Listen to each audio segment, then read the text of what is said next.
आज जिस विधानसभा की हम पहले बात करते हैं, ये भी बेहद खास विधानसभा है और पूर्णिया विधानसभा जो अपने आप में अलग खासियत इसकी है। सीमांचल का इलाका है और पूर्णिया में इस बार कैसी जंग होगी, रिकॉर्ड्स पिछले कैसे रहे हैं। फिलहाल तो यहाँ बीजेपी का कब्जा है, विजय कुमार खेमका यहाँ पर काबिज हैं, लेकिन क्या इस सीट का मिजाज ऐसा रहा है या फिर कोई उलटफेर भी दिखता रहा है।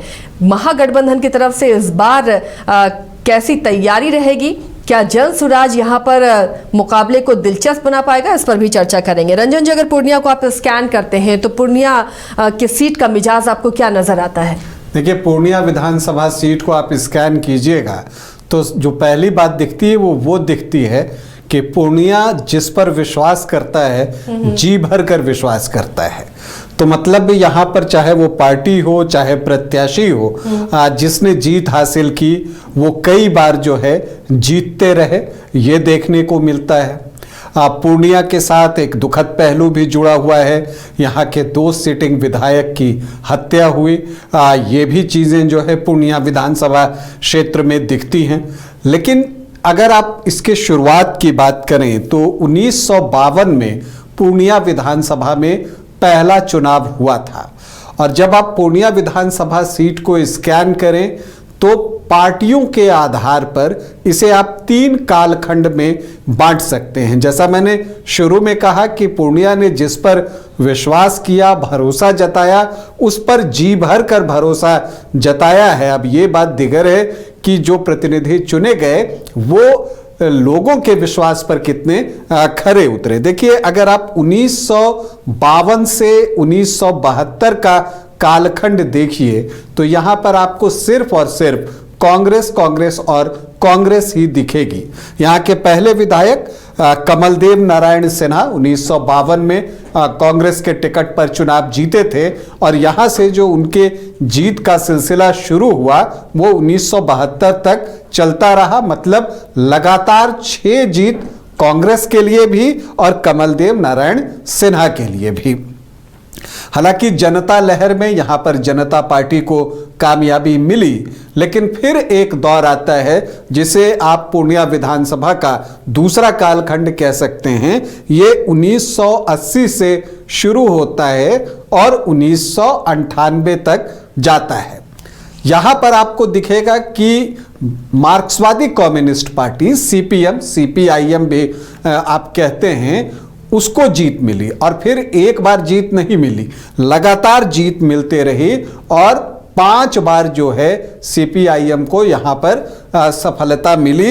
ये 1980 से 1998 के बीच में जो 5 चुनाव हुए, 5 के 5 मार्क्सवादी कम्युनिस्ट पार्टी के नाम, जिसमें अजित सरकार ने 4 बार जो है यहां से चुनाव जीता और फिर उनकी हत्या होती है और फिर उनकी पत्नी माधवी सरकार जो हैं वो यहां से बाई इलेक्शन में जीत हासिल करती हैं 1998 में। इसके बाद साल 2000 से एक नया कालखंड आया और साल 2000 से 2020 तक जो चुनाव हुए हैं यहां पर आपको सिर्फ और सिर्फ बीजेपी दिखेगी। बीजेपी और बीजेपी यही दिखता है यहां पर। तो फिर 7 बार से लगातार बीजेपी पूर्णिया विधानसभा क्षेत्र, पूर्णिया सदर सीट पर कब्जा कर रही है। तो ये एक दिलचस्प जानकारी है। यहाँ पर अगर हम व्यक्तिगत जीत की बात करें तो जैसा मैंने कहा कि सर्वाधिक 6 जीत जो है वो कमलदेव नारायण सिन्हा के नाम है। 6 बार उन्होंने सफलता अर्जित की थी।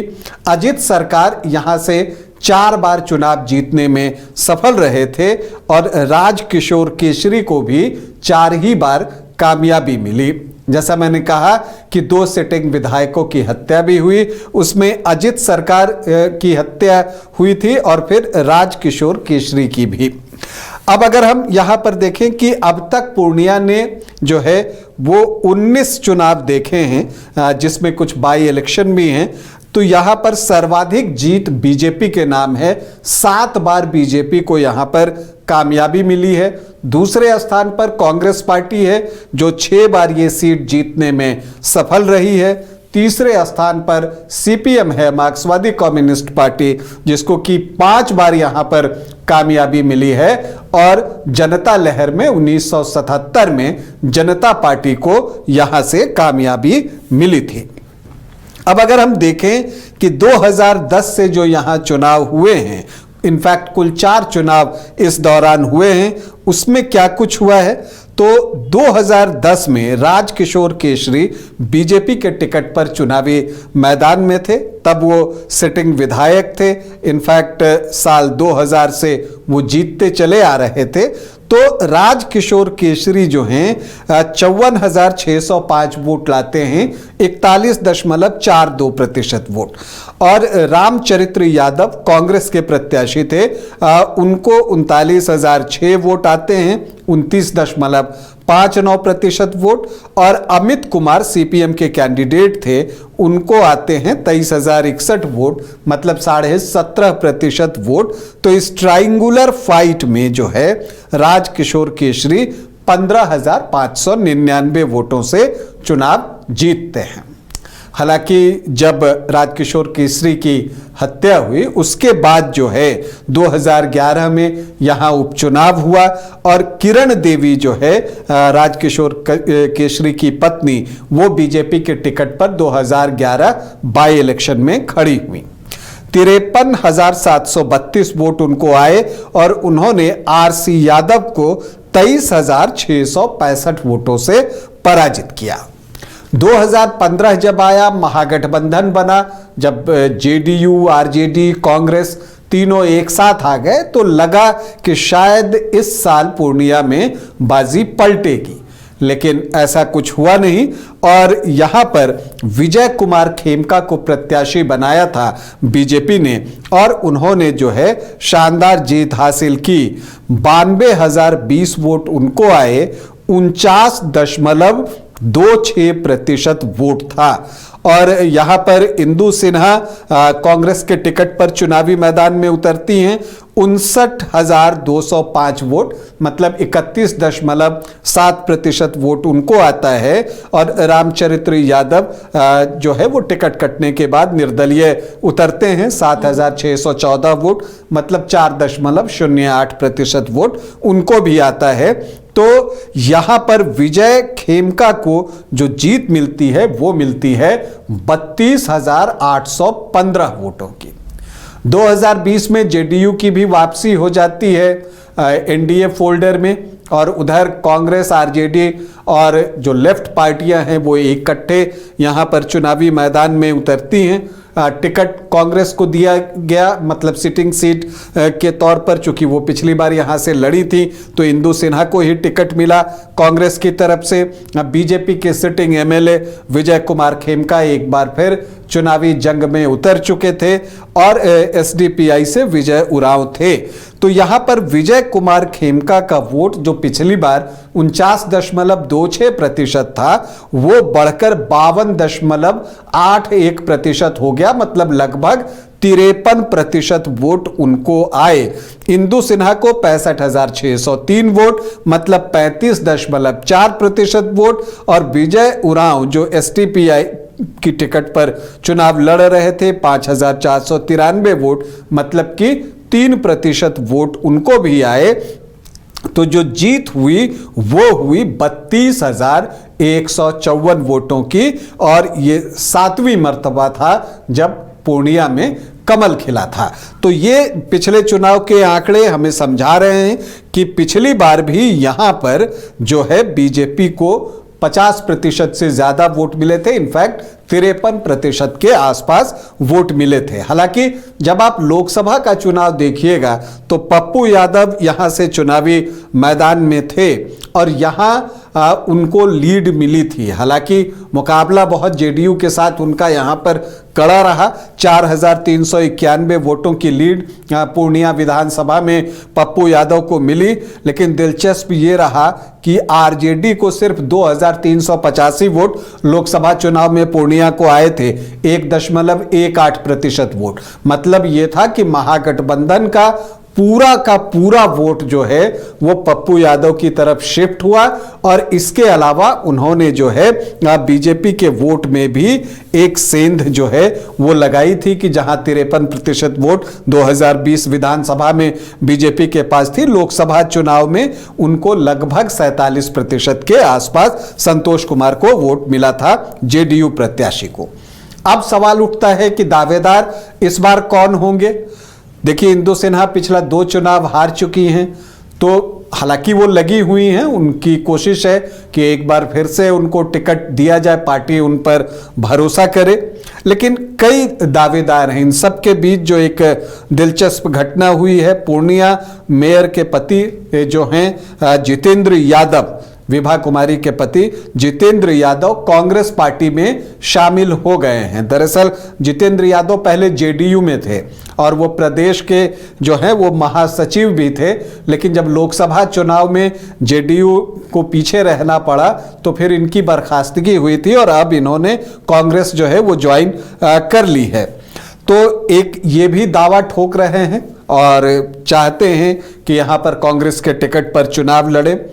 इसके अलावा नीरज कुमार सिंह उर्फ छोटू सिंह हैं, पूर्व जिला अध्यक्ष कांग्रेस के, वो भी दावा करते हुए दिख रहे हैं। लेकिन दावा यहां पर मार्क्सवादी कम्युनिस्ट पार्टी भी कर रही है, लेफ्ट का भी दावा है और उसका कहना है कि बीजेपी को जो आखिरी बार शिकस्त है वो माकपा ने ही दी है, तो इसीलिए उसको इस सीट पर लड़ने के लिए दिया जाए और वो यहां पर चुनाव लड़ना चाहता है। खास करके उसका कहना है कि अगर रुपौली आरजेडी लड़ता है तो ऐसी परिस्थिति में पूर्णिया लेफ्ट को दिया जाए।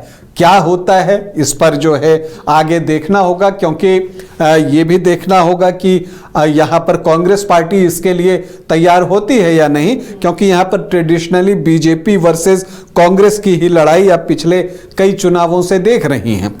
अब अगर आप यहाँ पर बीजेपी से बात कीजिए तो विजय कुमार खेमका का दावा स्वाभाविक रूप से बहुत मजबूत है, क्योंकि पिछली बार भी उनको 53% वोट आए थे। लेकिन ऐसा नहीं है कि बीजेपी की तरफ से दावेदारी नहीं है, कई लोग हैं जो कि प्रयास कर रहे हैं। उसमें बीजेपी की जिला मंत्री नूतन गुप्ता का नाम शामिल है, वो जनसंपर्क भी कर रही हैं। डिप्टी मेयर पूर्णिया नगर निगम की पल्लवी गुप्ता, उनकी भी कोशिश है कि उनको टिकट मिले। इसके अलावा भी बहुतेरे नाम हैं, Anant Bharti, doctor A K. Gupta, doctor Sanjeev Kumar, तो बहुत सारे नाम हैं जो कि प्रयास कर रहे हैं कि उनको बीजेपी का टिकट मिले। लेकिन दावा विजय कुमार खेमका का मजबूत दिखता है और ऐसा दिखता भी है कि बीजेपी यहां से जिसे भी कैंडिडेट बनाए, चाहे आप नूतन गुप्ता, पल्लवी गुप्ता, सबके नाम देख रहे हैं, वो वैश्य वर्ग से होगा, इसी बात की संभावना है। लेकिन जो नजरें हैं वो जनसुराज पर भी टिकी हुई हैं, क्योंकि देखिए उदय सिंह, पप्पू सिंह जो है वो जनसुराज के अध्यक्ष बनाए गए हैं और वो 2 बार पूर्णिया से सांसद रहे हैं। पॉलिटिकल फैमिली उनकी रही है, उनकी माताजी जो माधुरी सिंह हैं वो भी 2 बार पूर्णिया से लोकसभा का चुनाव जीती हैं। तो इसीलिए जनसुराज की उम्मीदें भी पूर्णिया विधानसभा क्षेत्र से लगी हुई हैं। तो यहां पर कौन कैंडिडेट होगा ये देखना दिलचस्प होगा। निश्चित तौर पर उसमें उदय सिंह का जो है वो किसका समर्थन होता है, शायद वही प्रत्याशी यहां पर उतरे, तो एक रोचक मुकाबला। और एक और चीज है कि सीमांचल की जब हम बात करते हैं, मुस्लिम वोटर्स की संख्या यहां पर भी ज्यादा है, सर्वाधिक है, 25.7% जो है मुस्लिम वोटर्स हैं। तो क्या ऐसी परिस्थिति में AIMIM भी सोच सकता है कि वो यहां पर चुनाव लड़े, और वो चुनाव लड़ता है तो उसका क्या इंपैक्ट होता है ये भी देखना दिलचस्प होगा। अब अगर हम यहाँ के जातीय समीकरण को देखें कि वो क्या है, ये एक अनुमान पर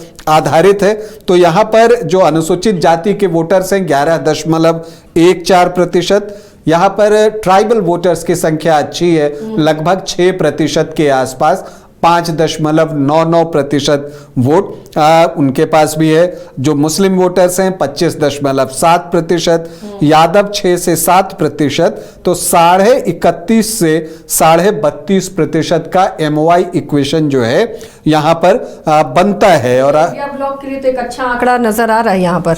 जी हाँ, ये दिखता है कि हाँ MOI जो है 31.5 से 32.5% है। लेकिन जब हम महागठबंधन के वोट देखें तो 2020 में 35.4%, 2015 में 31.7%। तो कहने का मतलब कि MOI तक ही ठहर जा रहा है महागठबंधन। बाकी तरफ जो एक स्प्रेड होना चाहिए वो स्प्रेड कर पाने में संभव नहीं हो पा रहा है।